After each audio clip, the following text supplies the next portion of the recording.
Hello.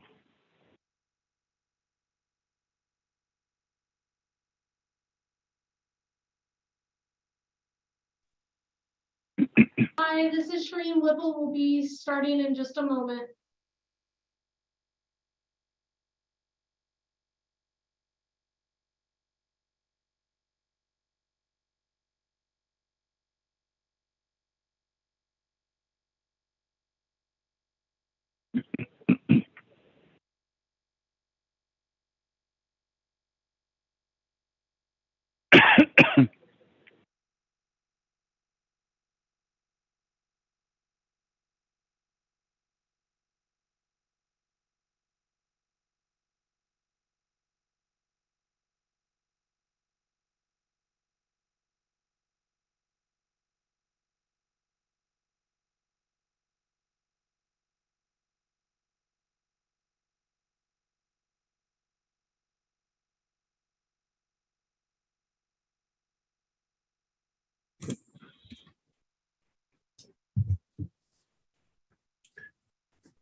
Hey, Shereen, Governor Lombardo, just let me know when you're ready.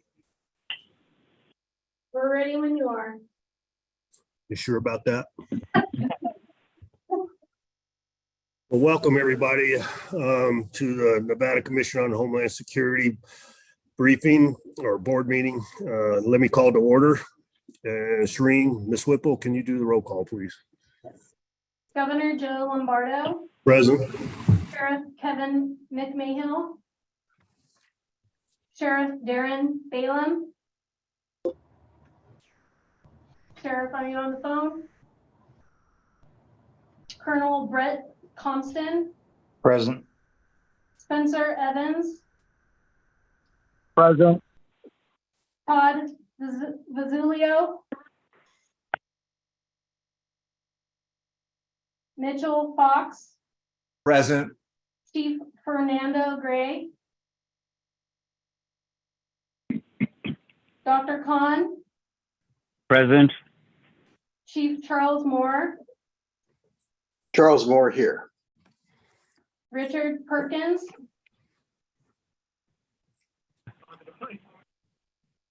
Richard Perkins. Harriet Parker. Present. Chief John Steinbeck. Here. Rosemary Vasiliadis. Present. Patricia Wade. Present. Bill Welch. Present. Karen Burke. Present. Gonzalo Godorva. Present. Chris Ibsen. Present. TK O'Neill. Akeem Patel. Present. Chief David Fogerson. And Samantha Laddick. Here. You have quorum, Governor. All right, thank you. We'll close agenda item number 1, move on to agenda item number 2, public comment.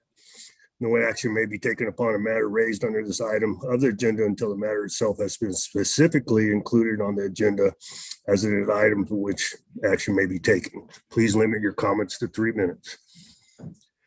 Do we have anybody there? Ms. Whipple? There's no written comment or no comment on public comment on YouTube. Okay.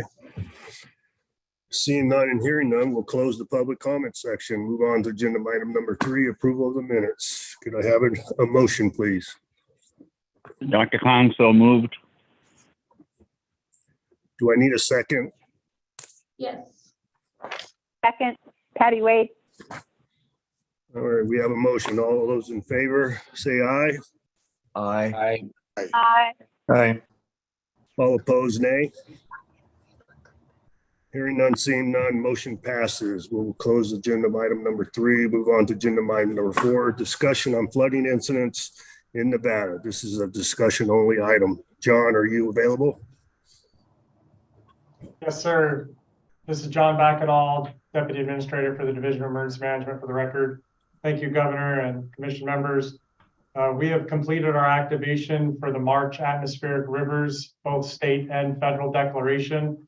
We currently have 14 FEMA staff co-located here at DEM with us, helping facilitate the recovery, as we have 14 projects that have been developed and submitted and in the process of being reviewed by us at DEM as well as FEMA from the state, the counties, and the tribal governments for recovery costs, which would be a 75% reimbursement for the expenditures during the spring atmospheric rivers. We are currently assisting local governments with their scoping so that they can understand the benefits that are available to them, both from the state and from FEMA as they continue to recover. This will be a multi-year process, the recovery operation, as we move through. The second part to this is our current activation for the spring thaw. We do have, again, several members of FEMA co-located with us supporting this operation. And then the biggest impacts are to Lyon County and state land out in Lyon County at this time. We're having a severe rapid melt of the snow coming off the Sierras, primarily from the southern Sierras.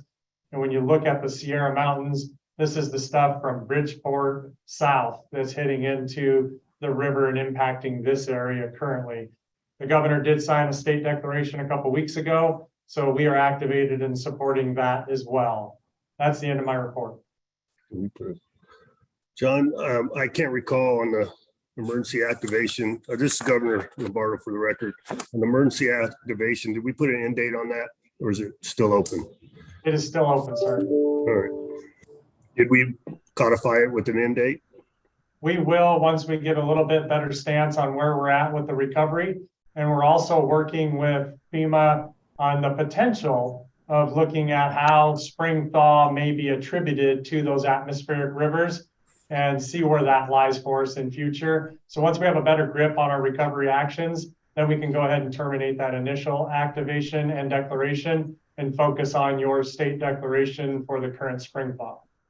Okay. Do we have any other questions of John from any board members? Governor, is John Steinbeck. I have a few questions, sir. Go ahead, sir.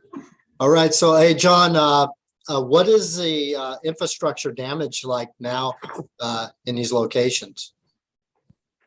John Backendall, for the record, are you referring to the atmospheric river fed declaration or are you referring to our current activation for the spring thaw?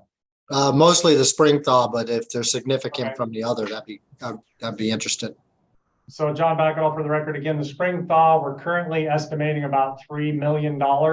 That's, again, a complete guess. We do not have very good access to several of the severely flooded areas out in Lyon County. The state lands, the wildlife management area, and all the roads that access those are being severely impacted. They have not been assessed for cost. We got one estimate to repair the road going out to the wildlife management area today at $750,000.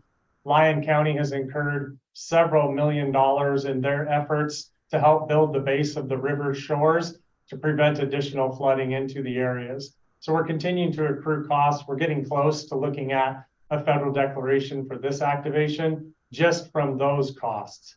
When we look at going back to the federal declaration from the atmospheric rivers in March, the estimate by FEMA was at about $10.5 million, which was twice the required state limit to meet our our federally required limit for a federal declaration. And we have estimates on repairs that are well above that. When the FEMA team does their preliminary damage assessments, we only pick one or two areas in each jurisdiction that are the big dollar tickets that we know will immediately hit the impacts for that jurisdiction or their thresholds. So once we get the entire assessment, we'll be looking at probably 2 to 3 times that initial $10 million assessment. And we believe we're going to get close, if not exceed, on the second declaration as well.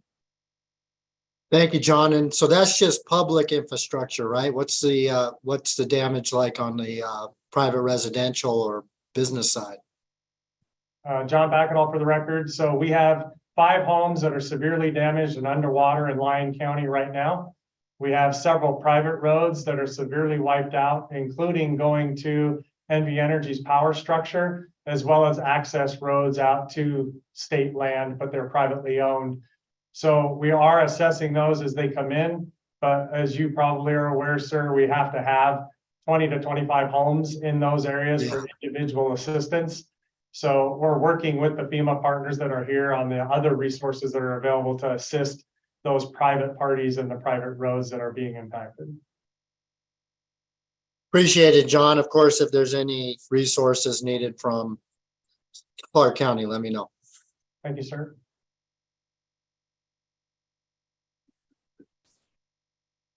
Any other questions? Any other board members?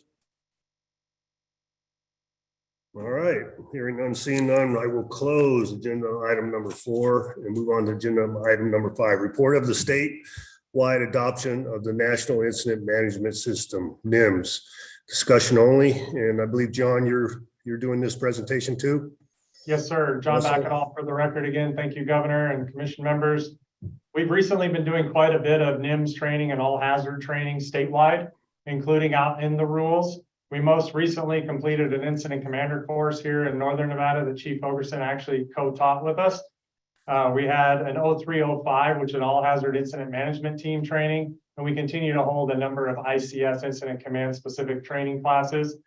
And developing out of that comes the second part of the report, which is continuing to enhance and develop our incident management assistant team personnel. We recently deployed in the Atmospheric River March State and Federal Declaration incident management teams to both Eureka County and Lincoln County, as well as additional resources out of Clark County with Nevada Task Force 1 Swiftwater Rescue Team. All of that is part of our incident command processes, from the training to developing those IMATs, and then continuing to increase their certifications and qualifications, but not only to be deployed here in Nevada, but to be deployed nationally on all hazard specific events around the country. That's the end of the report. Thank you, John. Any board members with any questions? Mr. Steinbeck? Thanks, Governor. Only question, it kind of ties back to the last item as well, but it ties to this one. John, are we at the peak of the melt runoff? John Backenoff for the record, no. We're recently been informed, as of last week, it was about 2 weeks out, and as of this week, it's about 3 weeks out by the National Weather Service predictions. Okay. Thank you. No other questions, Governor. That was some fuzzy math. Any other board members with any questions? All right, we will close agenda item number 5, open item number 6, DEM/Homeland Security FEMA audit results for fiscal years 22 and 23. Discussion only, and I believe it's Mr. Franco presenting. Yes, sir. Good afternoon, Governor. Jared Franco, CFO for DEM for the record. I don't have too much to update, especially on the results of the 3 audits I briefed about last meeting. Those 3 audits are still going on, but we have received word from the executive audit branch that the audit that they were conducting was put on hold because of other priorities they had to do. And they will resume that audit next June, they believe. But with that being said, that's all I have to brief out, Governor, pending any questions. Jared, are you in prison? What's that background you got going there? I am at home with my son who had kidney surgery on Tuesday. Oh, was it good? Was it successful? We just had to send him to the ER as he was having a little bit more pain. It was having some nausea, but hopefully he's okay. All right, sorry to hear that. We'll say a prayer for him. Any questions of any board members? Mr. Franco? All right. Governor, John Steinbeck, a quick question. Hope your son's well, Jared. Thank you, sir. Yeah, absolutely. Just, it's not on the audit, but I know we're coming towards the end of the fiscal year. How do we do as far as de-obligations? We're still working through the de-obligations and are still receiving some as of now. We did get extensions on the 20 and 21 grants. So the only grant that will be closing out this year is the 2019. And we are actually in the process of re-obligating the rest of the de-obligations we had for that grant. I can get you more specifics on the details of the actualities of that money and what projects are going to after this meeting, sir. That's fine, but we're not turning a substantial amount of money back in then from 19? No, sir, we will not be. Great job. Thank you. Thank you. Any other questions? Thank you, Jared. With this hearing none, seeing none, we will close item number 6 and move on to public comment. This is the second time for public comment. Please limit your comments to 3 minutes. Do we have anybody there, Ms. Whipple? There is still no written comment or any comments on YouTube. And none in Carson City. Do we have any board members that wish to make comment? All right, hearing none, seeing none, that will close the public comment. I'll move to adjournment. Can I have a motion to adjourn? I'll move to adjourn. That's Mitch Fox. Thanks, Mitch. Do we need a second, Samantha? Seconds are not required by the open meeting law. All right. All right, we have a motion. All those in favor, say aye. Aye. Any opposed? Hearing none, seeing none, motion passes. Thank you, everybody. I appreciate your time. Thank you, Governor. Thank you.